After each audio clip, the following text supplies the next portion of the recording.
What's up, everyone? Thank you so much for tuning into my channel. Today, I want to go over with you the last 2 years of owning my Scion FRS. I'm going to go over a few things today that include the good, the bad, and the ugly. Small disclosure, I did not intend on making this video in this fashion. I actually intended on filming while I'm driving today, but a lot of things went wrong. It was very stressful. With the car, I haven't done a whole lot of modification to it for a few different reasons. One of which is I want to... So that's what I was dealing with. But before we get into this video, I want to at least ask that you hit the like and subscribe button if you would like to see more videos in the future. I do have some ideas in my head of what I want to do as far as video content is concerned. But I want to go ahead and just get into what the idea was behind this video is today, so that way I can get a small introduction into the car itself. So starting off, the car is a 2013 Scion FRS.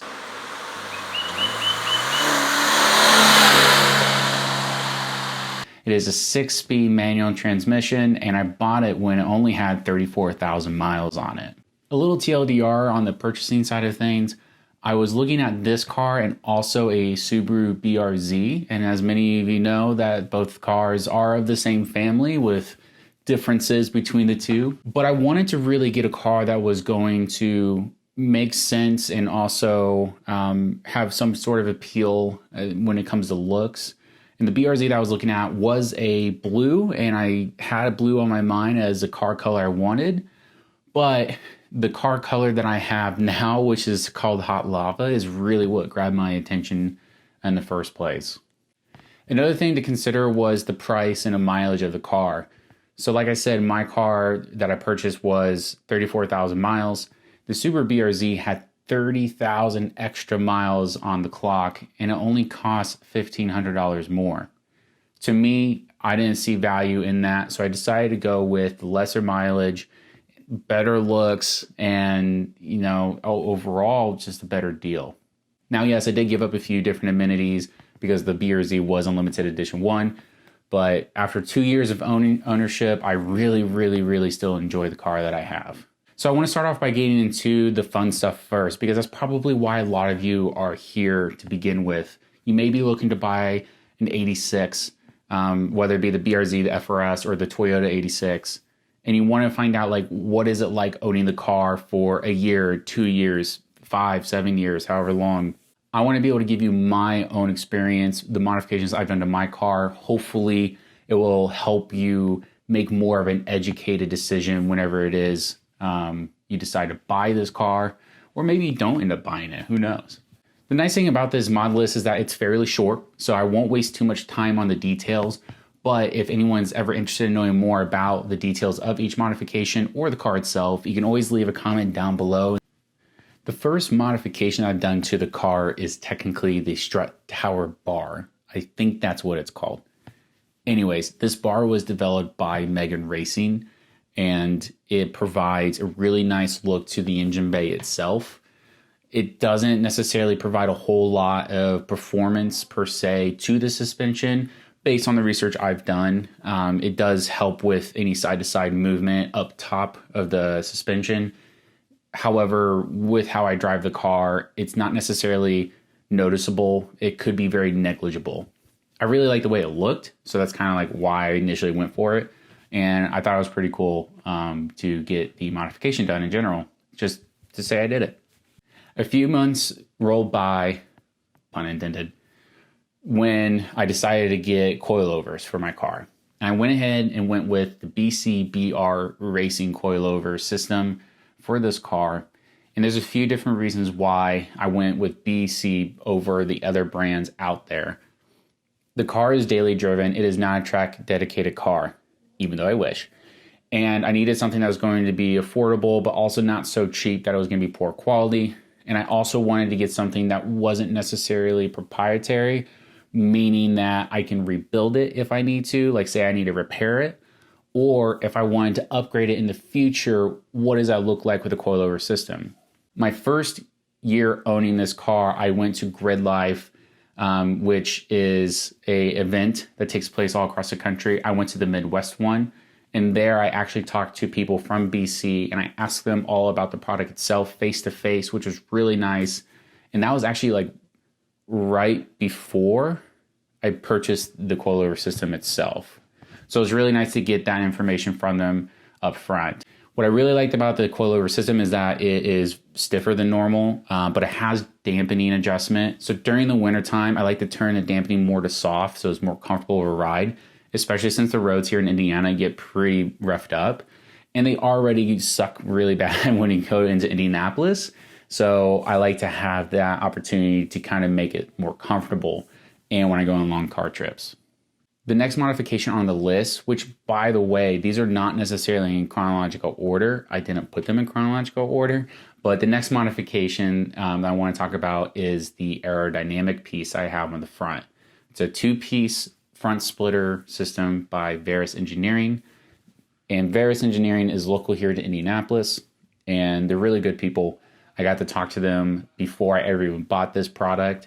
And I got to see, their operations. I got to see, the products they have there available. And I also got to see even the data they have from a wind tunnel test that they do on all the products.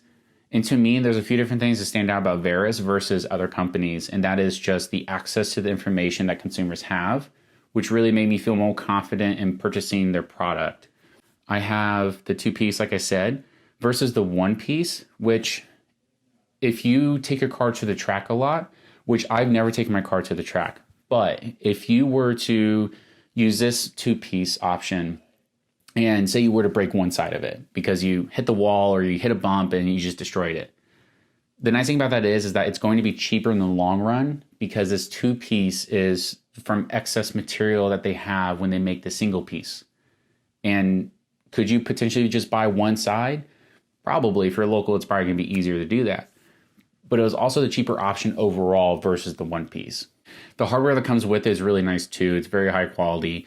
I've bottomed out on the front where the skid plate is and everything stayed intact. It did its job. I don't have it hooked up to my plastic bumper, so obviously I'm not going to damage my front bumper if that happens. For those people who do attach it to your front bumper, please fix it. Do not do that. Like, that is the worst thing you can do. But that's a whole different conversation. So the brake system that the car has is a 4-disc brake system, and the OEM pads are not terrible, but they're also not the best. Just like with any OEM pad you're going to get on any car. I went with EBC Red Stuff brake pads.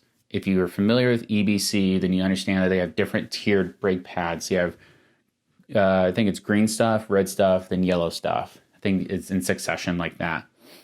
Red Stuff is built for light track use, but also really good for daily driving. Not necessarily going to be the best performing brake pad when you go to the track, but if you do some spirited driving, if you go to a track maybe once in a while, then those brake pads are going to withstand the performance side of things whenever you do go there. If you're going to be more track dedicated, you'd probably go for their yellow stuff, which is a little bit more built for the track, or you might just look into other brands that are specifically designed for heavy track use. The next big mod that is actually my second favorite mod out of the entire car are going to be the wheels and tires. The wheels are RPF 1s, or, RPF everyone's, because everybody buys them, or a lot of people do. But I really like these wheels because they are light, they're very strong, the design looks nice, and I didn't want anything that was very flashy, so obviously I just wanted to look for a good single piece wheel that was going to be performance type wheel. I really like the black color look. Some people get silver, some people get bronze. But for the orange car, I really wanted the contrast to stand out. So the black wheels made a little bit more sense. The wheels are 17 by 9 inches and they have a 35 offset. The tires I have on the wheels are 245, 45, R17, Indy 500 Firehawk tires. These tires are good for the price and they're great for daily driving. Would you do them for a track dedicated car? Probably not. There are some mixed reviews on its performance under pressure, and I don't necessarily think that it would be perfect for a track dedicated car, but for daily driven, spirited driving, light track use, these tires are the best bang for your buck outside of Federals. I wanted to get a nice wheel and tire combination set up for the summer specifically, and I kept my OEM wheels for winter, and I ended up getting just really good winter tires for the winter itself. Not necessary here in Indiana per se because we don't get too much snow, but when we do, at least I have the tires for it.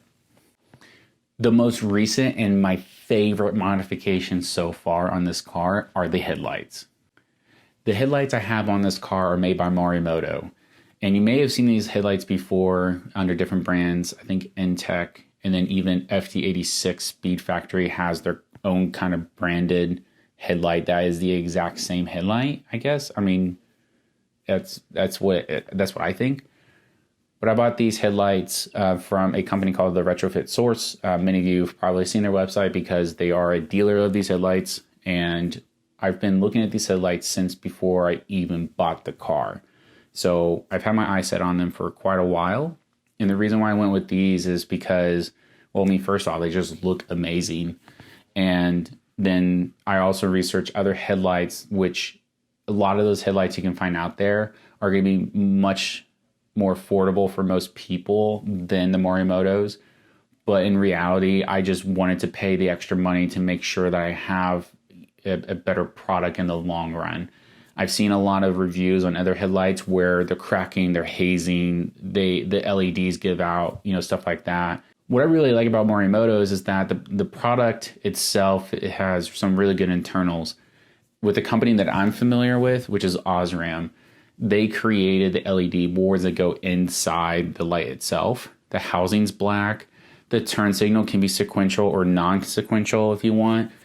And everything's plug and play. It was probably the easiest install of any headlight that I could ever imagine. I'm sure there's other headlights out there that are more plug and play as well. But then there are some headlights out there where you have to splice wires, and that's just something I didn't want to do. Along the way, I also did other small modifications to the car that I didn't necessarily put on this list with all the detail.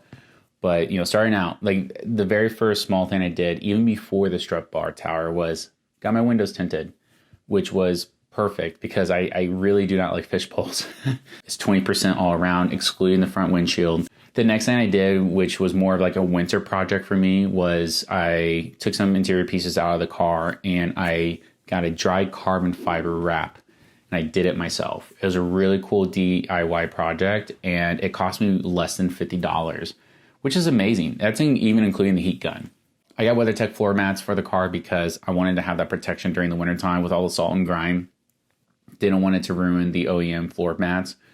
I actually ended up just keeping them in there all the time now because it looks good. I know my floor is protected if I were to spill something down there, and they're very rugged. So I went ahead and just kept that on there. Also, I really dig my heel into the floor whenever I'm driving, so I didn't want to put a hole in the carpeting at all. I got a weighted shift knob, which was immensely needed because I do not like the stock shift knob on these cars. They're super light, they're plastic.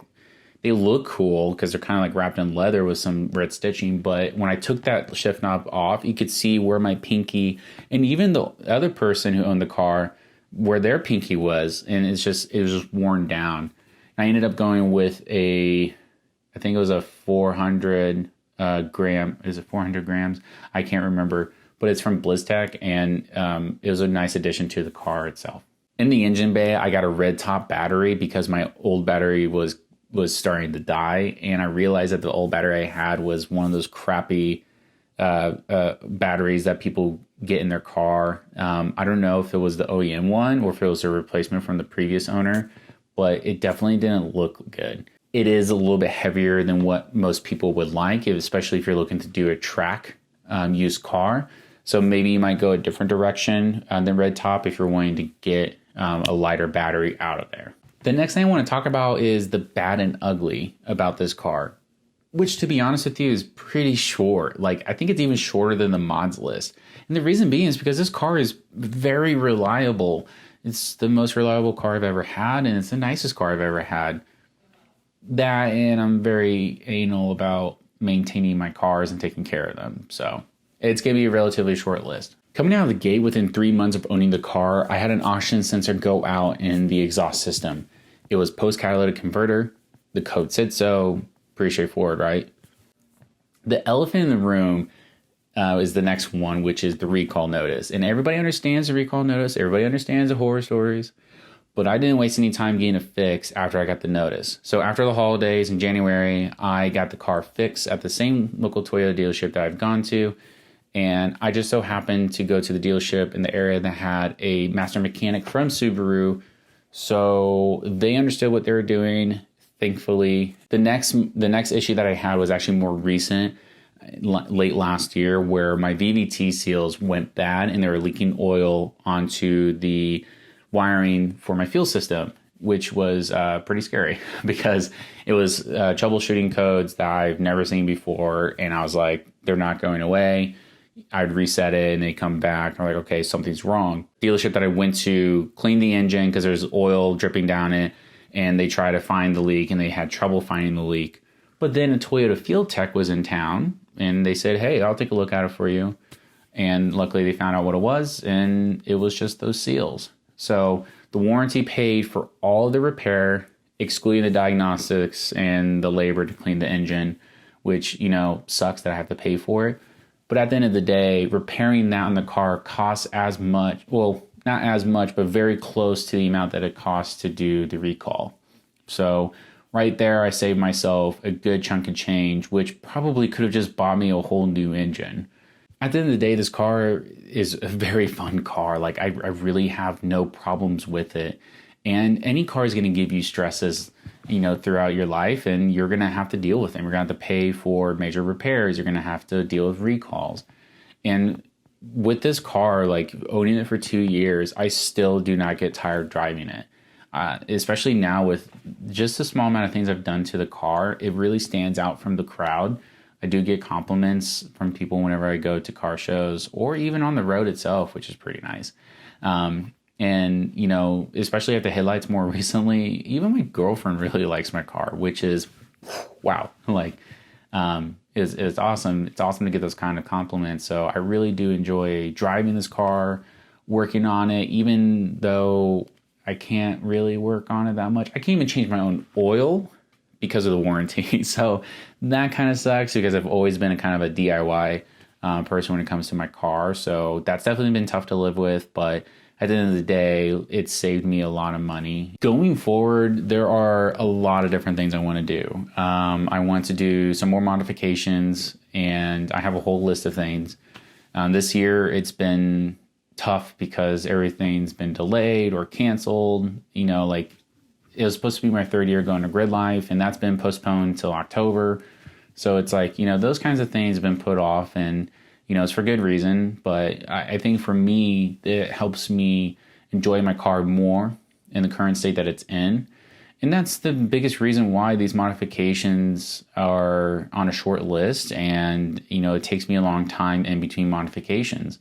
It's just because I want to enjoy the car for what it is. And I think that's really important when it comes to being a car enthusiast is, this is a large purchase, and the things you do to the car is what you want to do to the car, but at some point, you got to enjoy that car. You don't want it in pieces all the time. I surely don't because it's my daily driver. Now, ideally, I would have a second car as a dedicated daily driver, and I would be okay with having my car in pieces and not be on a strict deadline of, I need this fixed tonight because I got to go to work tomorrow kind of thing. I do want to eventually get into a track day here in Indianapolis at one of my local tracks. It's very tough, though, just because right now all the events are being canceled or postponed. So that's going to probably be put off for a while still. But that's okay because it allows me to do more research on the modifications I do want to get coming up. And it even allows me to go out and get these modifications done because I have a little bit extra time on my hands. Thank you so much for watching this video today. I hope you got a good amount of information out of it from the last 2 years of me owning this car. If you have any questions about the modifications, feel free to leave a comment down below. Other than that, I hope to see you in the next video.